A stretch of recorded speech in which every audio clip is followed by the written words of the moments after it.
મહીસાગર જિલ્લામાંથી સમાચાર મળી રહ્યા છે। વીરપુરની વન વિભાગની કચેરી જર્જરિત હાલતમાં, કર્મચારીઓના જીવ જોખમમાં, રૂમના તથા બહારના ભાગે છત ઉપરથી ગમે ત્યારે પોપડા પડે તેવી સ્થિતિ।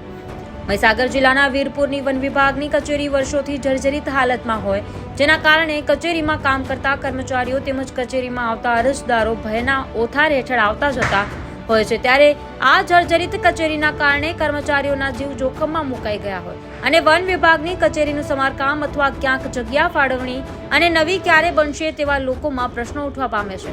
કચેરીમાં કામ કરતા કર્મચારીઓ તેમજ અરજદારો બેઠા હોય ત્યારે ગમે ત્યારે જર્જરિત બિલ્ડિંગના રૂમમાં તેમજ બહારના ભાગે છત પરથી પોપડા યમરાજ બનીને ક્યારેક પડે તે વાત નકારી શકાય નહીં, તેમજ કોઈ પણ સમયે ધરાશાયી થવાની દહેશત હોય ત્યારે તંત્ર કોઈ મોટી દુર્ઘટનાની રાહ જોઈ રહ્યું હોય તેવું લાગી રહ્યું છે।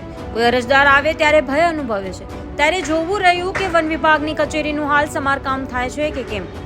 ઘણા વર્ષોથી તાલુકામાં આરએફઓ આવ્યા અને ગયા, પરંતુ આ કચેરીનું સમારકામ થયું નથી અને સાથે નવનિર્માણ હજુ થયું નથી। આથી વીરપુરની વન વિભાગની કચેરી ક્યારે નવી બનશે તેવા અરજદારોમાં અનેક પ્રશ્નો ઉઠવા પામ્યા છે। બ્યુરો રિપોર્ટ, જમીલા દિવાન, ન્યૂઝ ટુડે।